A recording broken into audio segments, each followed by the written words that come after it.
નમસ્તે વિદ્યાર્થી મિત્રો, આજે આપણે ધોરણ 10 ઇંગ્લિશ મીડિયમની અંદર 13મું કાવ્ય છે ક્યારે વાગી એ કાવ્ય વિશે માહિતી મેળવીશું. તો ક્યારે વાગી કાવ્યનો પ્રકાર છે લોકગીત. તો આપણને એવું થાય કે લોકગીત શું છે, તો લોકો દ્વારા ગવાતું એને આપણે લોકગીત કહે છે. અહીંયા આગળ કોઈ કવિનું સર્જન હોતું નથી, પણ લોકો દ્વારા એ ઉતરી આવતું, કંઠોપકંઠ ઉતરી આવતું એક ગીત માનવામાં આવે છે, જેને લોકગીત કહીએ છીએ. આપણે લોકગીત વિશે માહિતી મેળવીએ.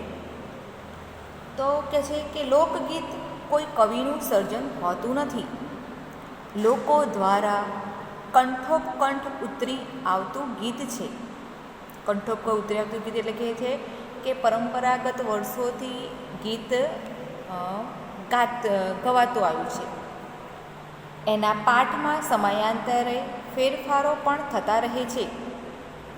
ગોપીના કૃષ્ણ પ્રેમને વ્યક્ત કરતા આ લોકગીતમાં ગોપીની કૃષ્ણમયની બખૂબી વ્યક્ત થઈ છે. મોરલીએ ગોપીનું મન હરી લીધું છે, ગરબો ઘેલો થયો છે. મોરલીના ઘેરા ગૂઢ નાદથી વિહવળ બનેલી ગોપી શુદ્ધ બુદ્ધ ગુમાવી, મા બાપને ભૂલીને, બાળકોને રડતા મૂકીને, ઘરના સઘળા કામ પડતા મૂકીને દોડી જાય છે. ઈશ્વર પ્રાપ્તિની ઘેલછામાં રહેલો નર્યો ત્યાગ અને અનન્ય ભક્તિભાવનો બોધ સુપેરે વ્યક્ત થાય છે.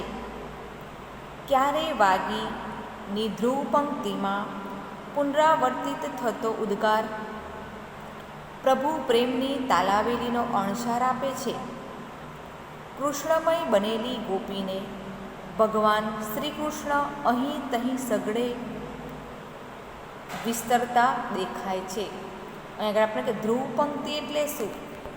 તો ધ્રુવ પંક્તિ એટલે કે વારંવાર પંક્તિ જે હોય એ કાવ્યના અંતે વારંવાર ઉચ્ચાર થતો હોય એને ધ્રુવ પંક્તિ કહેવામાં આવે છે. હવે આપણે આ ક્યારે વાગી એ લોકગીતને આપણે વિગતે માહિતી મેળવીએ. તો આપણે જોઈએ કાવ્ય. કાન તારી મોરલીએ જીરે મારા મન હેર્યા, સમી સાંજની જીરે વણ જોગણ ક્યારે વાગી, ગુડા રાગની જીરે મોરલી ક્યારે વાગી, મધરાતની જીરે અભાગણી ક્યારે વાગી, સરવા સાદની જીરે મોરલી ક્યારે વાગી, કાન તારી મોરલીએ જીરે ગરબો ઘેલો કીધો, કાન તારી મોરલી જીરે સયુરનો સાથ મેલ્યો, કાન તારી મોરલી જીરે મા બાપને મેલ્યા, કાન તારી મોરલી જીરે રોતા બાળ મેલ્યા, કાન તારી મોરલી જીરે કોઠીએ કણ ખૂંટ્યા, સમી સાંજની. તો હવે આપણે પંક્તિઓ વાઇઝ દરેક પંક્તિની વિગતવાર માહિતી મેળવીએ. તો શરૂઆતમાં આગળ પંક્તિની શરૂઆતમાં કહે છે કાન તારી મુરલી જીરે મારા મન હેર્યા, સમી સાંજની જીરે વણજોગણ ક્યારે વાગી. શું કહે છે? કાન. કાન એટલે કે આગળ શ્રી કૃષ્ણ ભગવાનનું નામ, બરાબર. એમના સમાનાર્થી શબ્દો બધા બહુ છે. તો કાન એ શ્રી કૃષ્ણ ભગવાનનું સમાનાર્થી શબ્દ છે. તો કાન એટલે કે છે શ્રી કૃષ્ણ ભગવાન તમારી મોરલીએ કે છે કે મારા મન હરી લીધા છે. આગળ ગોપી જે છે, ગોપીનો કૃષ્ણ પ્રત્યેનો જે અનહદ પ્રેમ છે એ પ્રેમ આ કાવ્યમાં વ્યક્ત થયો છે કે શ્રી કૃષ્ણના ભક્તિભાવમાં ગોપીઓ કેટલી બધી તરબોળ છે. એ પોતાનું શાન ભાન ભૂલી જાય છે. મોરલીના સૂરના કારણે એ પોતાનું ભાન ભૂલી અને બધા કામ, બધું જ કામ, સઘળું કામ પડતું મૂકી અને કેવી એ ગાંડી બની જાય છે એનું અહીં આગળ સુંદર વર્ણન આપેલું છે. એટલા માટે અહીં આગળ કહે છે કે શ્રી કૃષ્ણ ભગવાનની મોરલીએ કહે છે મારા મન હેર્યા, એટલે કે છે શ્રી કૃષ્ણ ભગવાનની મુરલીએ ગોપીઓના મન કે છે હરી લીધા છે કે છે. ક્યારે? તો સમી સાંજની જીરે, એટલે કે સમી સાંજે, સંધ્યાકાળના સમયે. સમી સાંજ થવાનો પહેલાં કે છે એ સમી સાંજ થવાય છે ત્યારે સંધ્યાકાળના સમયે એ મુરલીનો જે સૂર છે એ મુરલીના સૂરે, એ મુરલીના અવાજે ગોપીઓના મન હરી લીધા છે કે છે. વણજોગણ ક્યારે વાગી કે છે, એ વણજોગણ ક્યારે વાગે છે? ક્યારે વાગે છે? તો કે છે શ્રી કૃષ્ણની મુરલીએ કે છે મારા મન હરી લીધા છે. તો ક્યારે વાગી કે છે? એ કે છે સમી સાંજ જીરે, એ વણજોગણ મુરલીએ કે છે મારા મન, એટલે કે ગોપીના મન હરી લીધા છે. કયા સમયે? સમી સાંજના સમયે. જ્યારે શ્રી કૃષ્ણ ભગવાન સમી સાંજ, સંધ્યાકાળના સમયે જ્યારે વાંસળી વગાડે છે, મુરલી વગાડે છે, ત્યારે ગોપીનું મન એ વાંસળીનું સૂર હરી લે છે. આગળ કે છે ઘૂડા રાગની જીરે મોરલી ક્યારે વાગી, મધરાતની જીરે અભાગણી ક્યારે વાગી. શું કહે છે? ઘૂડા રાગની જીરે, એટલે આગળ મુરલીના અવાજ, સૂર જે છે એને કેવો કીધો છે? ગૂઢો. બરાબર. અહીં આગળ તમારે એક વાક્યમાં જે પ્રશ્ન જે પૂછાય છે કે મુરલીનો સૂર કેવો હોય છે, તો શું લખવાનું? ગૂઢો રાગ. બરાબર. ઘૂડા એટલે કે ખૂબ જ અત્યંત મધુર, અત્યંત આકર્ષિત કરે એવો, એટલે કે છે કે ઘૂડા રાગ. બરાબર. જે વાંસળીના સૂર હોય છે એમાં આગળ ઘૂડો રાગ અહીં આગળ વ્યક્ત કર્યો છે.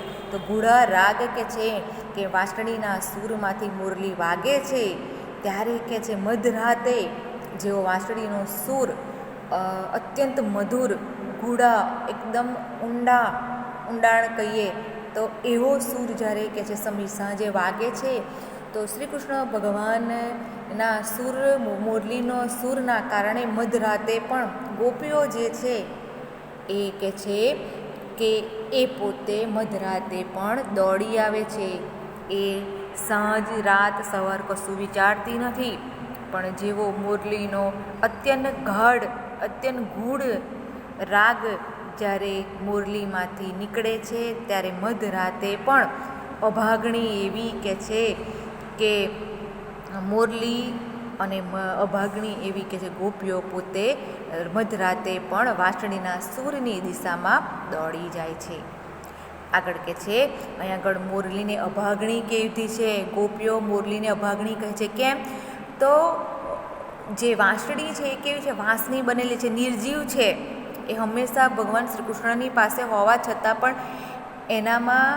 એનામાં સૂર છે. જ્યારે શ્રી કૃષ્ણ ભગવાન એમાંથી ફૂંક મારે છે તો સુંદર મજાના સૂર રેલાવે છે. પણ અહીં આગળ મોરલીને અભાગણી કીધી છે કારણ કે મોરલી નિર્જીવ વસ્તુ છે. એને શ્રી કૃષ્ણ ભગવાન 24 કલાક પોતાની જોડે રાખે છે, પોતાના હોઠથી સ્પર્શ કરે છે, હાથનો સ્પર્શ કરે છે. પણ મોરલી કે જે અભાગણી છે એ કે છે શ્રી કૃષ્ણ ભગવાનની સાથે 24 કલાક હોવા છતાં પણ એ એમનો સ્પર્શ અનુભવ કરી શકતી નથી. કેમ? કે મોરલી જે વાંસળી જે છે, મોરલી છે એ કેવી છે? વાંસની લાકડાની બનેલી છે માટે. એટલા માટે આગળ મોરલીને અભાગણી કીધેલી છે. આગળ કે છે સર્વા સાદની જીરે મોરલી ક્યારે વાગી. બરાબર. સુંદર મજાના સૂર રેલાવતી એવી મોરલી ક્યારે વાગી. અહીં આગળ મોરલી ક્યારે વાગી, કેવી રીતે વાગી એના અહીં આગળ શરૂઆતમાં વર્ણન કર્યું છે કે શ્રી કૃષ્ણ ભગવાનની મુરલીએ કે છે ગોપીઓના મન હરી લીધા છે. ક્યારે? તો સમી સાંજે કે છે વણજોગણ. બરાબર. કે એવી તરબોળ બનેલી એવી કે છે વાંસળીના સૂરના કારણે સમી સાંજ હોય છે કે મધરાત હોય છે તો વાંસળીના એવો ગૂઢ રાગ રેલાવે છે એવી કે છે અભાગણી વાંસળી જ્યારે વાગે છે એના સૂર કે છે જ્યારે વાતાવરણમાં ફેલાય છે ત્યારે ગોપીઓ એને એ વાંસળીના સૂરના કારણે ગોપીઓનું મન હરી લે છે. અને કે છે એટલા માટે કે મુરલી ક્યારે વાગી, તો મુરલી વગાડવાનો અહીંયા આગળ સમી સાંજે મધરાતે શ્રી કૃષ્ણ ભગવાન જ્યારે પણ વાંસળીના સૂર રેલાવે છે તો ગોપીઓ પોતાનું સાનભાન ભૂલીને વાંસળીના સૂરની દિશામાં દોડી જાય છે. આગળ કે છે કે મુરલીના સૂરના કારણે મુરલી વાગવાથી કઈ કઈ પ્રક્રિયાઓ ગોપીઓ કરી રહી છે, કે વાંસળીના સૂરથી એ કેવી ગાંડી બની ગઈ છે, કેવી ગેલી બની ગઈ છે, જેના કારણે એ લોકો શું શું પ્રતિક્રિયાઓ કરે છે એની આગળ વર્ણન છે.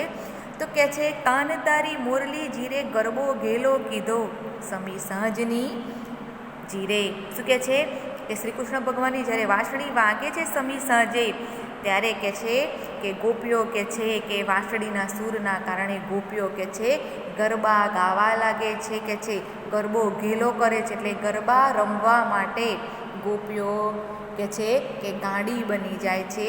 ગોપીઓનું મન કાબૂમાં રહેતું નથી અને જેવી વાંસળીનો સૂર રેલાય છે એટલે બધી ગોપીઓ કે છે કે શ્રી કૃષ્ણના ચારે બાજુ કે છે ગરબો રમવા લાગે છે અથવા તો રાસ રમવા લાગે છે. આગળ કે છે, કાન તારી મોરલી જીરે સયુરોનો સાથ મેલ્યો સમી સાંજની જીરે. શું કહે છે આગળ પંક્તિમાં કવિ કે છે, અહીં આગળ કે છે કે મોરલી જે છે એટલે શ્રી કૃષ્ણ ભગવાનની મોરલીએ કે છે કે સખીઓનો સૈયર એટલે કે સખીઓનો પણ સાથ મેળે, એટલે ગોપીઓ કે છે કે જ્યારે પણ મોરલી શ્રી કૃષ્ણની વાંસળીના સૂર જ્યારે સંભળાય છે સમી સાંજે, ત્યારે કે છે ગોપીઓ જે છે એ પોતાની સખીઓનો પણ સાથ છોડી દે છે. ને તો એક સ્ત્રી કંઈ પણ બહાર નીકળે સાંજના સમયે તો ક્યારે પણ હંમેશા કોઈ પણ સખીઓનો કે બહેનપણીઓનો સાથ શોધીએ, પણ અહીંયા આગળ તો શ્રી કૃષ્ણની મુરલીનો સૂર એટલો બધો ગૂઢ છે, એટલો બધો આકર્ષિત કરે છે કે ગોપીઓ પોતાની સખીઓનો સાથ પણ છોડી અને વાંસળીના જે સૂર વાગી રહે છે એ દિશા તરફ સમી સાંજના કે છે દોડી જાય છે. એટલે ગોપીઓ પોતાની સખીઓનો સાથ પણ છોડી દે છે. આગળ કે છે, કાન તારી મોરલી જીરે મા બાપને મેલ્યા સમી સાંજની. જ્યારે કે છે સમી સાંજે સંધ્યાકાળના સમયે જ્યારે કે છે મોરલી શ્રી કૃષ્ણની મોરલી વાગે છે, ત્યારે કે છે ગોપીઓ પોતાના મા બાપને પણ પડતા મૂકી દે છે. મા બાપની સેવા ચાકરી છોડીને મા બાપને ખાવા પીવાનું આપ્યા વગર જ કે છે એ વાંસળીના સૂરની દિશામાં દોડી જાય છે. આગળ કે છે, કાન તારી મોરલી જીરે રોતા બાળ મેલ્યા સમી સાંજની. આગળ કે છે કે જ્યારે શ્રી કૃષ્ણ ભગવાનની મોરલી વાગે છે તો ગોપીઓ એટલી બધી ઘેલી બની જાય છે કે પોતાના રડતા બાળકોને પણ ઘરમાં મૂકી અને વાંસળી જ્યાં શ્રી કૃષ્ણ ભગવાન વગાડે છે એ દિશા તરફ દોડી જાય છે. પોતાના બાળકોની સામે પણ જોતી નથી. એ શ્રી કૃષ્ણ ભગવાનની વાંસળીના સૂરમાં એટલી ઘેલી છે, એટલી ગાંડી છે કે પોતાના બાળકોને રડતા મૂકીને પણ એ શ્રી કૃષ્ણની વાંસળીના સૂરની દિશામાં દોડી જાય છે. છેલ્લે કે છે, કાન તારી મોરલી જીરે કોઠીએ કણ ખૂટ્યા સમી સાંજની. શું કહે છે કે મોરલીનો સૂર એટલો બધો ગૂઢ છે અથવા એટલો બધો ગૂઢા છે અથવા એટલો બધો આકર્ષક, એટલો ઊંડાણનો છે કે ઘરની અંદર જે અનાજ ભરેલી કોઠીઓની અંદર કે છે ધાન્ય ખૂટી ગયા છે એનું પણ ગોપીઓને ભાન રહેતું નથી. એટલે કહેવાનો મતલબ કે ગોપીઓ શ્રી કૃષ્ણની પાછળ એમના પ્રેમમાં, એમની ભક્તિમાં, એ વાંસળીના સૂરમાં એટલી બધી ગાંડી બની ગઈ છે કે એ પોતે શું કરી રહી છે એનું કશું એમને ભાન નથી. એને પોતે બહેનપણીઓનો સાથ છોડી દીધો છે, મા બાપને પડતા મૂકી દીધા છે, પોતાના બાળકોને પણ રડતા મૂકે છે અને ઘરમાં અનાજ ખાલી થઈ ગયું છે એનું પણ અહીં આગળ એને ભાન નથી. એ તો ફક્ત શ્રી કૃષ્ણની વાંસળીના સૂરમાં એટલી ગાંડી બની ગઈ છે કે સમી સાંજના સમયે જેવી શ્રી કૃષ્ણ ભગવાનની વાંસળીનો સૂર સંભળાય છે એટલે એ પોતાના ઘરમાં શું થઈ રહ્યું છે એની કોઈ પણ પ્રકારનું એ વિચારણા કરતી નથી. ફક્ત વાંસળીના સૂરમાં ગાંડી થઈ અને એ વાંસળીના સૂરમાં ગાંડી બની અને શ્રી કૃષ્ણ ભગવાનની જ્યાં વાંસળીનો સૂર વાગી રહ્યો છે એ દિશા તરફ દોડી જાય છે. તો અહીંયા આગળ કાવ્યની અંદર આજે 13મું કાવ્ય છે ક્યારે વાગી. તો અહીંયા આગળ સમી સાંજે સંધ્યાકાળે શ્રી કૃષ્ણ ભગવાન જે કંઈ વાંસળીના સૂર વાતાવરણમાં સુરીલા સૂર રેલાઈ રહ્યા છે એમાં ગોપીઓ પોતાનું સાનભાન ભૂલીને પોતાના મા બાપને છોડી દે છે, સખીઓનો સાથ છોડે છે, પોતાના બાળકોને પણ રડતા મૂકીને અને કોઠીમાં અનાજ ખાલી થઈ ગયું છે એનું પણ કંઈ ભાન નથી, એટલે પોતાનું સુધબુધ ખોઈ બેઠી છે. શ્રી કૃષ્ણના પ્રેમમાં એમની વાસણાસુરમાં એટલી ઘેલી બની ગઈ છે, એટલી ગાંડી બની ગઈ છે કે ઘરમાં શું થઈ રહ્યું છે, ઘરમાં અનાજ ખાલી થઈ ગયું છે, પોતાના બાળકો રડતા છે, પોતાના મા બાપને ની સેવા ચાકરી કરવાનું ભૂલીને, સખીઓનો સાથ છોડીને એ બધી ગોપીઓ વાંસળીના એટલી બધી તરબોળ, એટલી બધી ગાંડી બની ગઈ છે કે એ પોતે વાંસળીના સમી સાંજે જેવી વાંસળી વાગે છે એટલે શ્રી કૃષ્ણની વાંસળીના દિશા તરફ દોડી જાય છે અને ત્યાં જઈને રાસ રમવા લાગે છે. તો અહીંયા આગળ તમારું જે 13મું કાવ્ય છે ક્યારે વાગી એ લોકગીત અહીંયા તો પૂર્ણ થાય છે. આભાર.